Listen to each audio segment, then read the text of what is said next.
Hello everyone, welcome back. So, in one of our previous videos I told you that I finally used one of our gallery wrap canvases because I have them and I'm so afraid to mess them up. And I always wait for like the perfect idea, which, you know, doesn't usually happen before you start painting.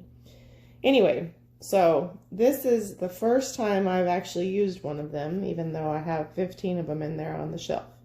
So this is a 5-inch gallery wrapped canvas. Pardon my spinner, I had been a little bit busy working on some coasters for an order. So here I am throwing on some pigments. That's Boysenberry. I had mixed up some paint a little bit too thick. And I threw on some Prism Violet by Liquitex. That's Phthalo Blue by Amsterdam. And what you'll find out is, well, I'll just walk you through it. Take away the element of surprise. So, I just recently started using a Behr Premium Plus in my pouring medium because, as many of you know who do the bloom technique, you can't really get Sherwin-Williams as much anymore, which is what I used to use. And don't mind the background noise. If you hear me, I'm cleaning a pendant right now. That's golden teal. I had some mixed up. Anyway, so it's a little thicker, which is good. It's just you have to kind of adjust if you're used to using a 3:1 ratio. That's Black Cherry by Colourarte. If you're used to using a 3:1 ratio, then, you know, that's fine for pigments, which is primarily what I use, but tube paints are a little thick. So I'm finding I'm having to water down my tube paints a little bit. So if you see me struggling to get it on the canvas, that's because it's a little thick. That is actually not golden teal. I'm sorry, that's Stargazer by Colourarte. And Northern Lights might have been the other one, but I think it's still Stargazer. Anyway, I just got Stargazer and Northern Lights in my last order, so I've been trying to use them because they're so beautiful. There's no way you could even capture them. Of course, we all know I like Boysenberry. I use it all the time. That's a little Vavoom Red. I had barely any left. So that's another one I use all the time. That and Wine and Roses. I love them both so much. I can't decide which one I like more. They're very similar, but also different. I don't really know how to describe that. I think the color shift is the difference. That is a little Bling It Interference Violet, also by Colourarte. So the color in and of itself is sort of like a clear pearl, but it interacts with whatever you have it on. So that is Snapdragon by Colourarte. Another favorite. And my goal here was a messy bloom. A little more Vavoom Red. So what I am learning from this is when you start dealing with these deeper edges, you have to account for the paint going all the way down the sides. So you'll see in a minute my encounter with that. I was going to edit it out, but I didn't. Alright, so a little more Vavoom Red because I love it.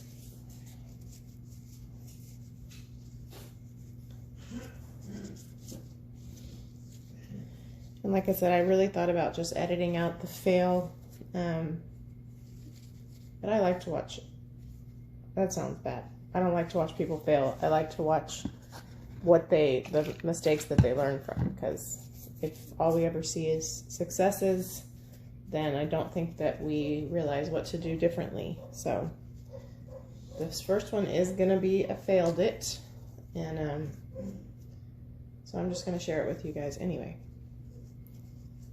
I think that's Northern Lights. So pretty. No way can you see how pretty it is in the camera.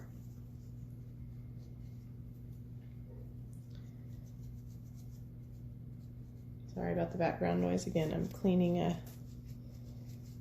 pendant. Oh, that wasn't Northern Lights. That was my Cell Activator. I used Turquoise Blue by Amsterdam and Greenish Blue together. And then, of course, that's me. He's just impatiently shaking the turner, trying to get everything to come back to the middle.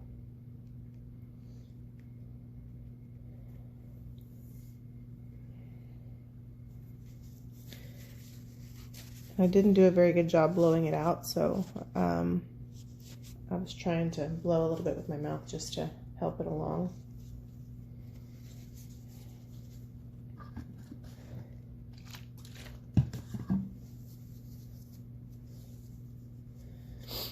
I'm just popping some bubbles with a toothpick. I don't pop all of them, but I do pop some of the ones that look like they're gonna pop and turn into like white pimples.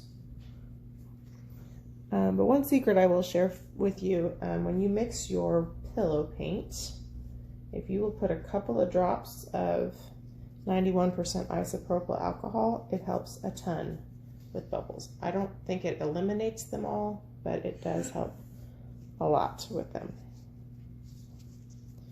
So overall, this is not my best bloom, but I didn't hate it. I liked the colors. The composition was okay. I didn't like the way the pillow came up, but a lot of that just had to do with how I blew it out and tilted it. But I still didn't dislike it. What you see me doing now is trying to get those edges covered. So those deep edges are really beautiful, but they're hard to cover. So this was my lesson learned about making sure that you use enough pillow to cover your edges.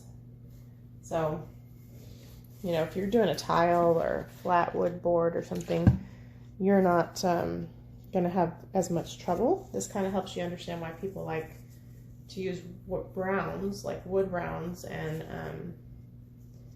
MDF wood rounds for this technique, because those corners don't like to be covered. So you can see I can probably get that corner covered, but the one around it on the other side had like a good inch gap. And so you can see me grabbing paint and trying to help it get to the edge. But it was going to boil down to a composition issue. You see that side right there? There was not going to be a very nice way to get that covered up. So I had to decide at that moment, am I going to have muddy, crazy looking sides on my very first attempt on a gallery wrapped canvas, or am I going to scrape it and start over? And so about this time is when I decide, you know, cut your losses and scrape it and start over. Incidentally, on the turner, I have not had to tape down the sides of these heavier canvases because they're heavy. So unless you just go real buck wild crazy with spinning, they're not going to fly off. You just have to be careful if you tilt. But at first I was taping them down and then having to deal with getting the tape off the edges and stuff. So I don't really think that's necessary. So if that's a concern of yours and you haven't done that before, I don't think you have to do that. So here's where I start to scrape all the beautiful paint off the side. And have another go at it. I also think I decided that I didn't like using as much of the turquoise blue by Amsterdam in the Cell Activator with this particular color scheme. I felt like it overly lightened it up a little bit. So I think I end up just doing greenish blue, or doing more greenish blue and less of the turquoise blue. I also, instead of puddles, I just slung the paint all over the place this time. Because why not? You know, it's going to be messy anyway. I don't typically like to just layer them in a perfect circle. I do like that sometimes, but I kind of like the messier blooms because I find that you get more distinct color sometimes when you do them that way. Or like a color camouflage, so to speak. So I'm really kind of using the same color, so I won't bore you with that again, but I deliberately put an opaque or a tube paint down in the bottom so all of my pigments can glide over it and they don't get lost on that pillow paint, because they are somewhat translucent, so I don't really want them to lighten up a whole lot when we spin or stretch it out. So, and a beautiful Stargazer is so pretty. And I just bought some black pillow paint yesterday. I'm excited. I'm going to try it. I can't decide if I want to just go for broke and try it on something big or do a set of coasters with it. I don't know. So you're probably going to see it in an upcoming video. So what I did differently on this one is I used more pillow paint, but I also kind of deliberately covered the corners and the sides a little bit so that the paint would have somewhere to go. So that way, I mean, it feels like we're wasting a ton of house paint, but we're going to waste it anyway if we don't get those edges covered, huh? So it's like just put the paint everywhere at this point. But sometimes those are the ones that work out the best. All right, so I am using the turquoise blue Cell Activator, but I think I'm using a greenish blue over it in hopes that it would create somewhat of like a shadow effect. I'm just playing around with it, really. But see right there, I blew too deep and I blew into the pillow. So then I end up with this white part that I can't get rid of. So when we talk about blowing your Cell Activator, you want to blow it across your paint so it glides over your paint. If you blow too deep, you basically bury it and you bring your pillow paint up, and then you have white paint, which is fine. Like, it's okay. It's okay to have a little negative space.